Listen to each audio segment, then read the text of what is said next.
Today I'm going to try something really different than what I've done in the past. I'm going to try to make dulce de leche in a vegan way with rice milk and agave nectar.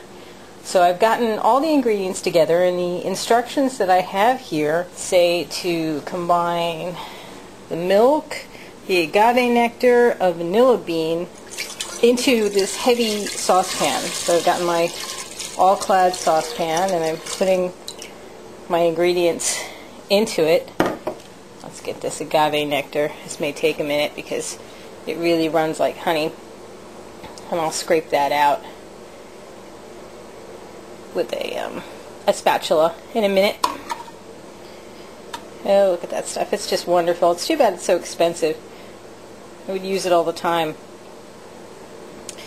I did some searching on the internet, and the least expensive place that I could find it was Amazon.com. I should clarify. The least expensive place to buy it in bulk is Amazon.com. Okay, so we have the milk, the sugar, and we need the vanilla bean.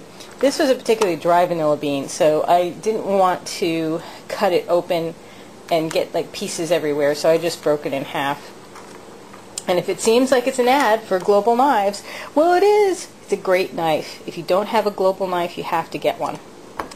Okay, so I'm going to pop the vanilla beans in here, and I'm going to turn on the heat.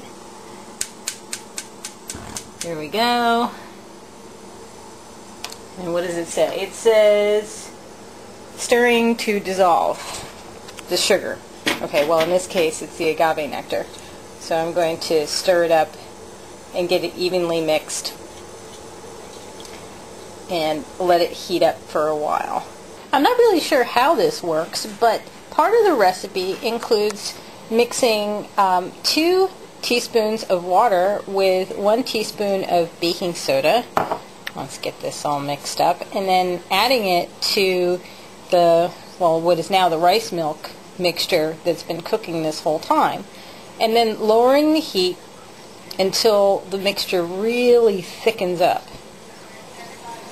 So if anybody knows why it is that we add this baking soda to the cooking milk, I'd love to hear about it, because there are 2 basic recipes for making dulce de leche. There's this recipe where you usually have regular milk, not rice milk, but it's sort of a 1 to 2 measure. I'm sorry, a 1 to 4 measure. 4 cups of milk to 1 cup of sugar, and then adding the baking soda to it, or simmering a can of sweetened condensed milk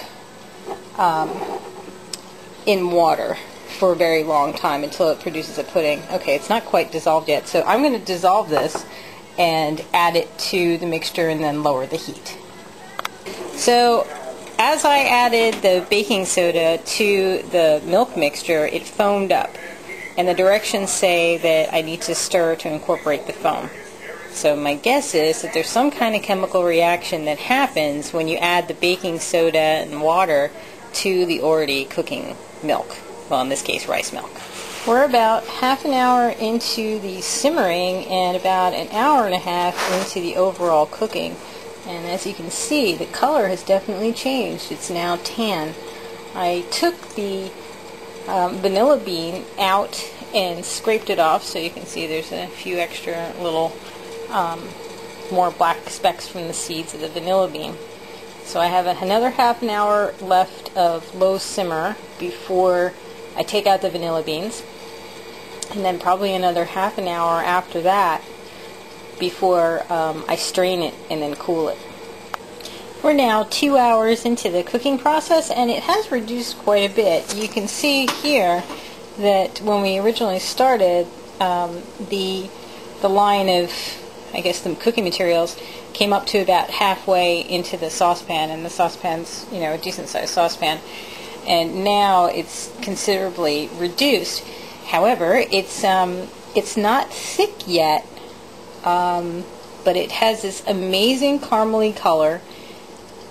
I pulled out the vanilla beans, so You can see that there's some specks left, and I'll strain that out as indicated by the recipe. But I have to say, it seems like it's well on its way, even though it probably has another hour and a half to go. This is definitely a long-term recipe. I found it on the Food Network site.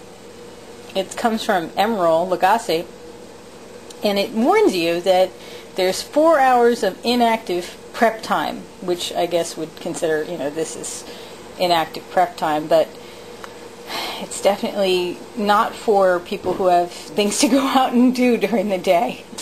That sizzling you hear in the background is John making his famous turkey burgers. But what you're actually looking at is a Dulce de Leche made with the rice milk in a container cooling on the counter. It actually makes more than 1 cup as it was supposed to yield. And I don't know if I can get close enough on this to focus in, but you can see that all the little seeds have risen to the top. Hopefully when it cools off I can skim that off. Last night I pulled out the caramel a bit early. It was pretty liquidy, so I put it in the refrigerator to see if it would set up. It really didn't. It still was a syrup. So what I did today was take it out of the container, pour it into a much smaller saucepan, and stick the heat on pretty low while I tried to cook it down. It's foaming up a lot more than it did yesterday. I'm not sure if that's part of the desired result or not, but I have been skimming off some of the foam. You can see it here on the top of the container, and the consistency is definitely thicker than it was. So I'm just guessing that I probably didn't cook it long enough. But the color's gotten much deeper, and the house smells amazing with this vanilla caramel flavor. I think we've definitely got the consistency now. So if I turn this over, you can see it's really thick, and it's cooling, and it's just pretty gooey. And it's also reduced a lot, because when I had filled this yesterday, it was all the way to the top. It's about halfway filled now. The flavor of it is interesting. I want to say that I probably overdid it a bit, because when I tasted it, it reminded me of when I eat marshmallows, although I haven't eaten marshmallows in probably about 11 years. But the last time I ate a marshmallow, it was toasted, and the crunchy, caramelized outside, almost burnt flavor. So I think this is sort of, just the side of burnt, but not quite there. So I think if I had cooked it for just a few more moments, it would have been burnt.